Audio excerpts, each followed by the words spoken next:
Boa tarde. Boa tarde. E nós vamos iniciar esta edição falando da Assembleia Legislativa. O presidente da Casa, o deputado Eduardo Botelho, quer o empenho dos deputados para limpar a pauta de vetos, Nayara. Ele já adiantou que, se necessário, vai suspender o recesso parlamentar do fim do ano. Pois é, Lúcio, ainda tem mais uma demanda extra. A denúncia do prefeito de Cuiabá, Emanuel Pinheiro, contra o governo do estado, Mauro Mendes. O parlamento estava cumprindo o rito regimental. Tem que apreciar todos os vetos do governo. Apenas no início desta semana, 17 vetos estavam travando a pauta de votação de projetos. Entre os vetos, vários à Lei de Diretrizes Orçamentárias.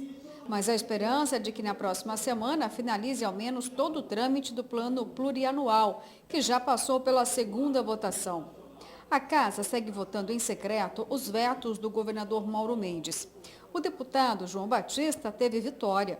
Conseguiu derrubar um veto com muito apoio dos colegas e da própria base do governo, com um placar de 20-2. E assim, os agentes penitenciários vão ter a reestruturação da tabela salarial, mas de acordo com a lei, que respeita a capacidade orçamentária do Executivo. Nós tivemos aí uma apresentação da emenda 114 de minha autoria, que acabou não prosperando. Por isso, as lideranças de bancada resolveram apresentar uma outra, consensuada inclusive com a base do governo. No entanto, o governo vetou essa emenda que dizia que o Estado ficava garantido a reestruturação da tabela salarial do agente penitenciário. Diante desse veto, organizamos aqui na Casa e foi apreciado o veto. O deputado Paulo Araújo pediu vista, fomos chamados até o governo para conversar a respeito, o governo liberou a base e nós derrubamos o veto aí por 20-2. De outro lado, o deputado Valdir Barranco não conseguiu derrubar um dos vetos do governador, no que diz respeito ao orçamento da Defensoria Pública. Ele lamenta a falta de apoio neste caso. Nós tivemos 12 votos, precisávamos de 13, então por um voto manteve-se o veto. Eu quero mais do que lamentar o veto que se manteve, lamentar outros vetos, né? E mais do que celebrar os que nós derrubamos, também lamentar outros vetos que foram mantidos, como por exemplo o veto sobre o orçamento da Defensoria Pública do Estado de Mato Grosso. A Defensoria faz a advocacia para os pobres, para os mais necessitados. O deputado Wilson Santos lamenta a quantidade de vetos do governador aos projetos do Legislativo. O governo não tem respeitado a maioria dos projetos dos parlamentares. Então há aí uma síndrome de vetos impressionante. Quase tudo que é aprovado pelos deputados tem recebido um parecer contrário. O governador não tem sancionado. Seja na área da saúde, da educação, da infraestrutura, do lazer, da assistência social. Posso afirmar, de cada 10 projetos aprovados na Assembleia, de autoria dos deputados, mais de 50% são vetados pelo governo. Além da apreciação dos vetos que ainda não terminou aqui na Casa, tem uma outra missão para o parlamento, ou melhor, para a presidência.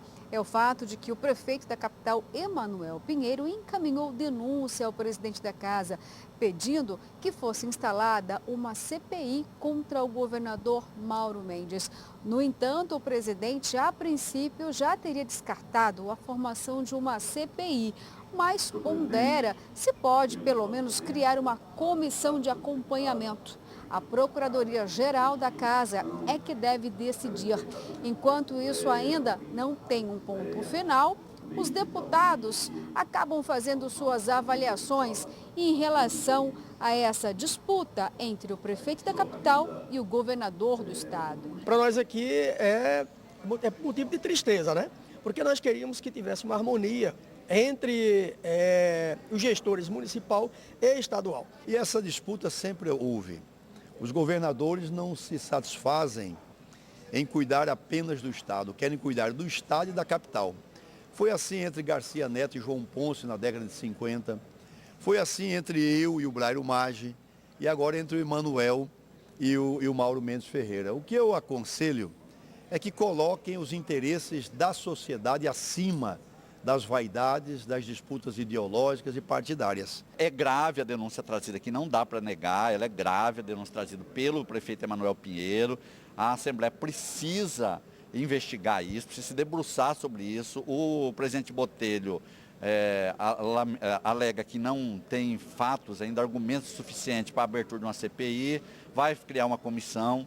Eu acho que essa comissão ela tem que agir rápido para averiguar se é possível ou não, se dá continuidade ou não. Se tiver fatos contundentes, então nós temos que abrir a CPI sim, porque são graves as acusações. A denúncia protocolizada pelo prefeito na presidência da Assembleia é de que o governador poderia estar fazendo uso da delegacia fazendária para prejudicar a gestão na capital.